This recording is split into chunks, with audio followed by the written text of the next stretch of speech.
इधर देखो, यहां देखो, सब लोग सुनो। तो हरपाल नाम के एक भक्त थे भगवान के, खूब भजन करते थे, खूब साधना करते थे, नाम जप करते थे, कथा सुनते थे, लेकिन वो ब्याह नहीं कर रहे थे। क्यों? उनकी इच्छा थी कि जैसा मैं भजन करता हूं, जैसी मेरी भक्ति है, जैसा मेरा भाव ठाकुर जी के प्रति है, ऐसी कन्या मिले तो मैं ब्याह करूंगा, नहीं तो जीवन भर ऐसे ही रहूंगा। तभी उनके किसी रिश्तेदार ने आकर के बताया, बोले तेरे लायक कन्या मिल गई मुझको। तो हरपाल जी बोले क्या क्या गुण है उस कन्या का? बोले उस कन्या ने शर्त रखी है, मैं उसी से ब्याह करूंगी जो रोज 1000 संतों को प्रसाद पवाता हो। हरपाल जी बोले अब तो मुहूर्त भी नहीं निकलवाना, कल ही ब्याह करवा दो मेरा। ऐसी कन्या से तो मैं बिना मुहूर्त के ब्याह करूं। मुहूर्त उसके संग देखा जाता है जिसके संग यह संकोच हो या फिर यह दुविधा हो कि पता नहीं जीवन कैसा चलेगा, इससे तो मुझे भरोसा है बढ़िया जाएगा मेरा जीवन, इसी से ब्याह करा दो। कन्या ने शर्त रखी, हरपाल जी हम आपसे ब्याह तो कर रहे हैं पर हमारी शर्त मंजूर है ना, रोज 1000 संतों को प्रसाद पवाना पड़ेगा। बोला मैं निश्चित करूंगा, आप ब्याह कर लो। और ब्याह हो गया। हरपाल जी रोज 1000 महात्माओं को प्रसाद पवाते। अब देखो, अगर कोई संकल्प ले ले कि मैं 1000 महात्माओं को प्रसाद पवाऊंगा, अगर 100 महात्मा ज्यादा बढ़ जाएं, 200 महात्मा ज्यादा, उनको मना करेगा क्या? वो तो फिर अपराध बनेगा उससे। प्रसाद पवाने का संकल्प लिया तो जितने आए सबको बैठाने की जिम्मेवारी उसकी। ऐसी कथा में भी होता है, कथा में जितने लोग आए सबका स्वागत होना चाहिए, सबके लिए स्थान पर्याप्त होना चाहिए। कई जगह प्राइवेट कथा करा, हम तो मना कर देते, मत कराओ भैया, आपको अपराध लगेगा। क्यों? वैष्णव को पता चला कि कथा हो रही, वो सुनने आ गया, जगह नहीं मिली या फिर वो बैठ नहीं पाया, तो खाली रहे भले ही स्थान, पर फिर भी स्थान बड़ा रखो ताकि कोई भी आए तो कोई रहे ना कथा से, नहीं तो कथा कराने वाले को अपराध लगता है। वैष्णव बिना सुने चला गया। तो हरपाल जी ने नियम ले लिया, रोज 1000 महात्माओं को भोजन कराते। अब 1000 की जगह कभी कभी 1200 भी हो जाते, 1300 भी हो जाते, 1500 भी हो जाते। लेकिन हरपाल जी करते कुछ नहीं थे, कमाई का कोई जरिया नहीं था, केवल दादा परदादाओं की पुश्त से जो उनके पुश्तैनी धन था उसी को ही खर्च करते जा रहे थे। 1 साल तक बढ़िया चला, 1.5 साल बढ़िया चला, लेकिन 1.5 साल बाद धीरे धीरे धन खत्म होने लगा। जैसे ही धन खत्म होने लगा, हरपाल जी बड़ी चिंता में आ गए, क्या करें। पत्नी को नहीं बताते थे, क्यों? बोले इससे तो शर्त लगी, इसको क्यों बताऊं अपना दुख, इससे तो शर्त मेरी यही शर्त थी कि रोज 1000 संतों को भोजन कराना। तो हरपाल जी ने बाहर जाते और दुकानदारों के यहां से जाकर के कर्जा लेने लगे। वो पुराने संपन्न थे तो किसी ने कर्जा देने से मना भी नहीं किया, सब देने लगे, बोले ले जा। इतना कर्जा कर लिया, 6-7 महीने तक कर्जे में भी उनके संत सेवा बंद नहीं हुई। 6-7 महीने बाद मांगने वालों ने मांगना शुरू किया, बोले हमारा दो, हमारा दो, हमारा दो। किसी का नहीं दे पाए तो पूरे नगर में ये हो गया कि भैया हरपाल जी अब पहले जैसी स्थिति में नहीं है, कर्जा इनको देना बंद करो, ये देते ही नहीं है पैसा लौटा करके। सब बिगड़ने लगा, धन नष्ट हो गया, इज्जत चली गई, लेकिन उनकी संत सेवा नहीं रुकी, रोज संत सेवा करते। एक दिन मन में विचार करने लगे, अब क्या करूं, अब तो मुझे कोई कर्जा भी नहीं देता, गहने भी सारे बिक गए, धन भी सारा खत्म हो गया। तो हरपाल जी ने मन बनाया कि मैं चोरी करूंगा, और चोरी करके ठाकुर जी, आप लोग मत करना ऐसा, चोरी करूंगा। हरपाल जी चोरी करने जाने लगे, लेकिन हरपाल जी का नियम था कि वो किसी के धन की चोरी नहीं करते थे। संपन्न लोगों के घर में जाते थे और उनकी रसोई घर की सामग्री चुरा लाते थे, चीनी, दाल, आटा, चावल, मूंग, नमक, मिर्च, ताकि भंडारा हो जाए सवेरे। इस प्रकार महाराज चोरी होने लगी। एक घर की हुई, दो घर, अब तो हल्ला होने लगा। बोले कि घरों की सामान राशन चोरी हो जाता है। वो बड़ा विचित्र चोर है, धन नहीं चुराता है, राशन चुरा के भागता है। ऐसी चोरी होने लगी महाराज। अब तो लोगों ने अपने अपने घरों में पहरेदारी शुरू कर दी कि चोरी ना हो। तो हरपाल जी को और दिक्कत होने लगी, क्या करें, कैसे करें। धीरे धीरे हरपाल जी इस स्थिति में आ गए कि अब संपन्न लोगों के यहां उन लोगों को ढूंढते जो ना कभी संत सेवा करते ना वैष्णव सेवा करते, और उन लोगों के यहां जाकर के थोड़ा बहुत धन चुरा लेते, स्वर्ण चुरा लेते। करना कुछ नहीं, अपना घर नहीं बनाते थे, बसाते थे, संत सेवा करते थे। ठाकुर जी रीझ गए हरपाल से। ठाकुर जी बोले, देखो ये सब चोरी कर करके और मेरे संतों को पवारा है। ठाकुर जी बोले, इस पर अनुग्रह करने जाना है। भगवान सिंहासन से उठ करके तैयार होने के लिए गए, और बढ़िया महाराज नकली सी मूछ लगा करके, ऊपर सिर पर पाग पहन करके, और थोड़ा पेट सा बाहर निकाल के, गले में खूब सारी जंजीर डाल के, हाथों की हर उंगली में अंगूठी पहन करके, सोने की जूतियां डाल करके, कौंधनी सोने की पहन करके, और एक बैंत समझते, वृद्ध लोग लेकर के चलते, बैंत, सोने का मड़ा हुआ बैंत लेकर के ठाकुर जी तैयार हो गए, एक सेठ जी बन गए। लक्ष्मी भैया ने पूछा, भगवान बड़ा सुंदर स्वरूप धारण किया, कहां जा रहे हो? बोले, अपने एक भक्त से मिलने जा रहे हैं। रुक्मणी जी बोली, मैं भी चलूंगी। भगवान बोले, तुम मत चलो, तुम उसको पहचान नहीं पाओगे, तुमसे अपराध बनी जाएगा। बोले, नहीं नहीं, भक्त दर्शन करने मैं तो जाऊंगी। भगवान बोले, जल्दी तैयार हो जाओ। सब लोग इधर देखो, वहां से कोई सामग्री आ रही है, कथा यहां हो रही है, इधर देखो, और फिर हम आंख बंद कर लेंगे, चाहे आप कहीं देखो। आंख खुली है तो हमको ही देखो। रुक्मणी जी एक सेठानी बन गई, ठाकुर जी सेठ जी बन गए, और दोनों ने मन में विचार किया कि हरपाल जी को दर्शन देना है। और यहां हरपाल जी की स्थिति क्या थी? अब संत सेवा के लिए कहीं से भी धन नहीं मिल रहा था।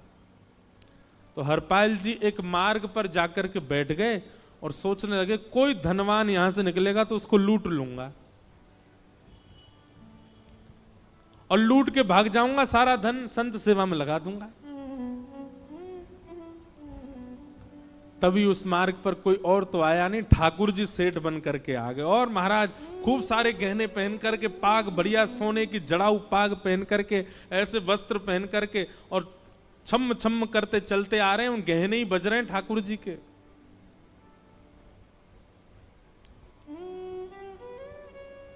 हरपाल जी ने जैसे नेत्र खोल करके देखा, ठाकुर जी के रूप यौवन और सबरी उनके श्रृंगार को देख करके हरपाल जी बोले, ये तो एक आध साल के भंडारे की व्यवस्था आ रही है सामने से। इतने में ही सेठानी जी, रुक्मणी जी भी आई, उनको ओहो, ये तो कम से कम 5-10 साल की व्यवस्था आ रही है। अगर ये दोनों लूट लिए जाएं तो 10 साल चोरी नहीं करनी पड़ेगी। देखो कितना धन संपन्न। हरपाल जी के बगल में जैसे ही ठाकुर जी पहुंचे, हरपाल जी बोले, भैया जय श्री कृष्ण, प्रणाम। ठाकुर जी तो नाराज हो गए, क्या भगवान का नाम बोलता है सुबह सुबह?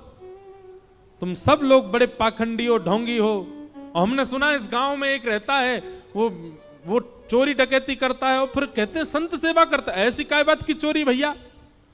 करता तो चोरी है, भली उससे भली संत सेवा करता हो। नाम उसका हरपाल है, हम सब जानते हैं। भगवान का नाम मत लो हमारे सामने।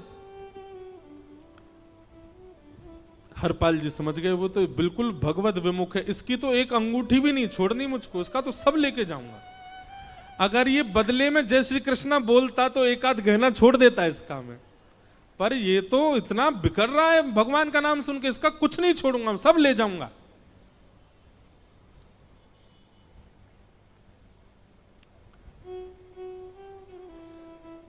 हरपाल जी बोले, हाँ भैया, एक रहता तो है डकैत इस गांव में, और उसका कोई पता नहीं है, वो कभी भी आ जाता है। लेकिन एक मार्ग जंगल में होकर के है, उसमें गांव में नहीं जाना पड़ता। जंगल से गुप्त चुप निकल करके पूरे गांव पार हो जाएंगे, आप शहर पहुंच जाओगे। उसका रास्ता मुझे ही पता है। सेठ जी बोले तो तुम हमको पार करवा दो।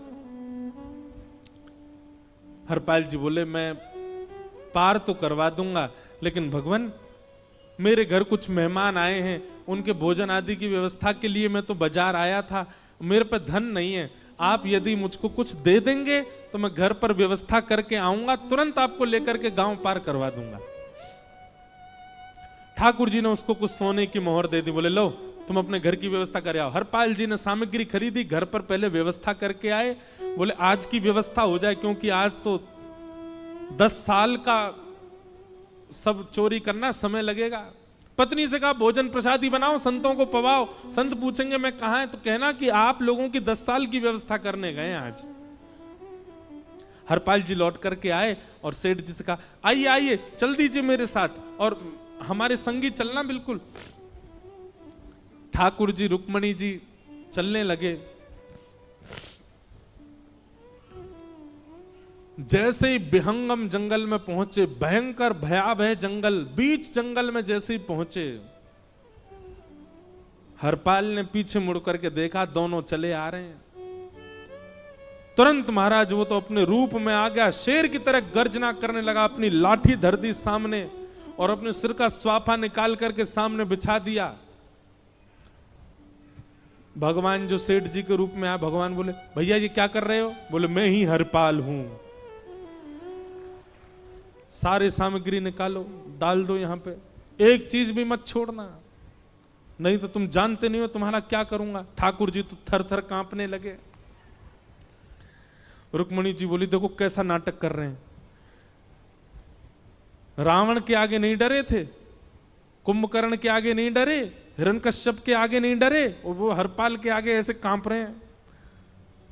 भगवान तो मन की सब समझ जाते हैं, कौन ही मारने, वो तुम भी कांपो क्यों? बोले भक्त है भैया, ये हमारो भक्त है। अनुब्रजाम में हम नित्यम पूये ये तन्य रेणु भी, इसने हमारे लिए सब गवा दिया, हमारे वैष्णव संतों के लिए सब लुटा दिया, इसके आगे भयभीत होने में कोई लज्जा नहीं। लक्ष्मी नारायण दोनों कांप रहे हैं और हरपाल कह रहा सब निकालो। ए सेठानी जी कान के कुंडल उतारो। कान कुंडल उतार दिए, नाक की नथनी उतार दी, सब उतार उतार के धर दिए, हाथों के सब कड़ूला आदि भी धर दिए। भगवान ने भी अपने सब उतार। बोले बैंत कहां लेके जा रहे, उसको भी धर दो। बोले अरे भैया बुढ़ापे की लाठी, हम गिर जाएंगे। बोले कुछ नहीं गिरोगे, धर दो इसको। जीवन में कभी राम ना, जय श्री कृष्ण बोलने पे चिल्ला रहे थे मुझ पे, रखो इसको यहां पे। सारा धर दिया। बोले बहुत बढ़िया हो गया, अब 10 साल की व्यवस्था हो गई। इतने में भगवान की कनिष्ठ उंगली में एक अंगूठी थी। हरपाल बोला ये कहां बचा के ले जा रहे हो, उसको दो। बोले अरे भैया ये तो बहुत बचपन की हमारी अंगूठी है और ये आज तक हमारी निकली नहीं है और ये निकल ही नहीं पाएगी, इसको बाहर हम निकाल ही नहीं सकते, इसको तो रहने दो हमारे पास। बोले तुम क्या जानो, इस अंगूठी से कम 1 हफ्ता संत भोजन होगा और तुम पे तो दया करनी नहीं है। चिल्लाए थे मुझ पे जय श्री कृष्ण बोलने पर, निकालो इसको। भगवान खूब प्रयास करें, वो नहीं निकले तो हरपाल जी ने उंगली पकड़ी, बोले इसको काट देता हूं मैं, तुम्हारे पास उंगली रहने का कोई काम नहीं है, तुम उंगली से करते ही क्या हो।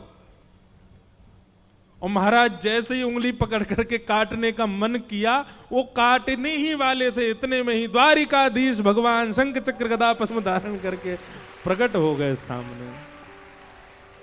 रुक्मणी जी महालक्ष्मी के रूप में प्रकट हो गई और दोनों ने अपने अंक में हरपाल को भर लिया। हरपाल जी समझ नहीं पा रहे ये क्या हुआ, दूर हटे। बोले नाथ, बोले हम साक्षात द्वारिकाधीश, ये साक्षात रुक्मणी तुम्हारी भक्ति से प्रसन्न होकर तुमको दर्शन देने आए हैं। हरपाल जी घुटने के बल बैठ गए, रोने लगे, सर रख दिया चरणों में, पटकने लगे। बोले नाथ,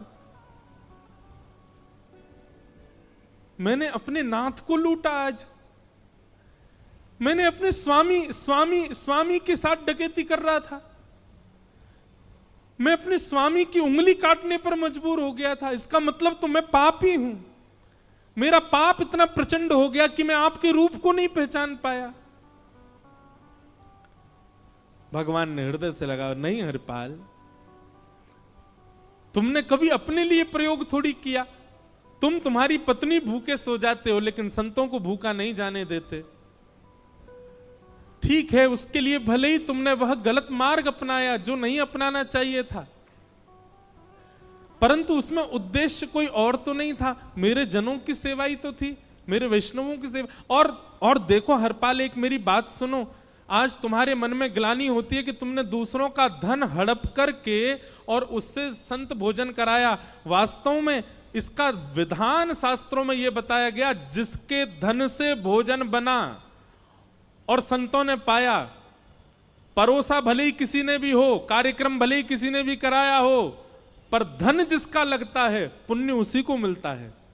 तुमने तो अपने गांव के, शहरों के उन लोग जो कभी संत सेवा नहीं करते थे, उनके धन चुरा चुरा करके उनको पुण्य बांटा है। तुमने कुछ गलत नहीं किया है। हां, अपने प्रयोग में यदि लेते तो पाप हो जाता, लेकिन तुमने तो एक रत्ती भी अपने प्रयोग में नहीं ली, सब संतों में लगा दी, और जितने लोगों का धन चुराया उन सबको पुण्य प्रदान कर दिया। हम तुमसे बड़े प्रसन्न हैं। हरपाल जी चरणों से लिपट गए, बोले नाथ आप बड़े कृपालु, बड़े दयालु। भगवान बोले अब हमने दर्शन दे दिया, अब हम जाएं। और सुनो, ये सारा धन हमने दिया है, 10 साल का नहीं होगा इससे। तो बोले जब तक तुम जीवित रहोगे तब तक की सेवा बनेगी, इससे संत सेवा चलती रहेगी। ये सारा धन आभूषण हम लेकर के इसीलिए आए थे, ताकि तुमको अब कभी किसी से मांगना ना पड़े, किसी से हड़पना ना पड़े। भगवान जाने लगे तो हरपाल जी चरणों में गिर गए, बोले नाथ आज मैं आपके दर्शन कर पाया, मैं संत सेवा कर पाया, इसमें सबसे बड़ा योगदान मेरी पत्नी का है। उसने नियम नहीं बनाया होता तो शायद मैं कभी ऐसा नहीं करता। आप उसको दर्शन दिए बिना जाएंगे, मैं उसको क्या बताऊंगा? मैं उससे जाके कह भी नहीं पाऊंगा कि आप मुझे मिले, और उसकी वजह से आप मुझे मिले हो, कृपा कर उसको दर्शन दे दीजिए। ठाकुर जी बोले ठीक है। तुरंत लक्ष्मी नारायण भगवान ने छोटे छोटे बालकों का रूप धारण कर लिया और हरपाल जी की गोद में बैठ गए, और हरपाल जी अपनी गोद में लेकर के ठाकुर जी को घर पर आए, और आकर के अपनी अरे सुनो देखो कौन आए हैं। जैसे बाहर आकर के देखा तो नन्हे से ठाकुर जी, नन्ही से रुक्मणी जी गोद में बालकों की भांति बैठे हैं। बोले अरे इतने सुंदर सुंदर बालक। बोले बालक नहीं है, ये साक्षात जगन्नाथ भगवान, साक्षात रुक्मणी जी, साक्षात द्वारिकाधीश हैं। तुरंत ठाकुर जी अपने रूप में प्रकट हो गए और दोनों दंपति को दर्शन दे करके भगवान वहां से प्रस्थान कर गए। बोलो भक्त वत्सल भगवान। तो एक भक्त जीवन संगी का प्राप्त होना भगवत दर्शन तक ले जा सकता है आपको। अब जिनके ब्याह हो चुके हैं उनसे तो अब हम कुछ कर नहीं सकते, पर जिनके नहीं हुए हैं संभल जाओ, सुधर जाओ, ठाकुर जी से प्रार्थना करो, और प्रार्थना करके केवल एक ही चीज मांगो, क्या? हम गृहस्थी हैं नाथ, यह गृहस्थाश्रम है, हम इसमें आ चुके हैं, अब कृपा करके हमारे जीवन में जो भी आए वो आपका भक्त आए। लेकिन आपके अथक प्रार्थना करने पर भी ठाकुर जी ने यदि नहीं दिया तो भी चिंतित मत होइएगा। मीराबाई को भी नहीं मिले अनुकूल, करमेती बाई को भी नहीं मिले अनुकूल, सक्कू बाई को भी नहीं मिले अनुकूल पति,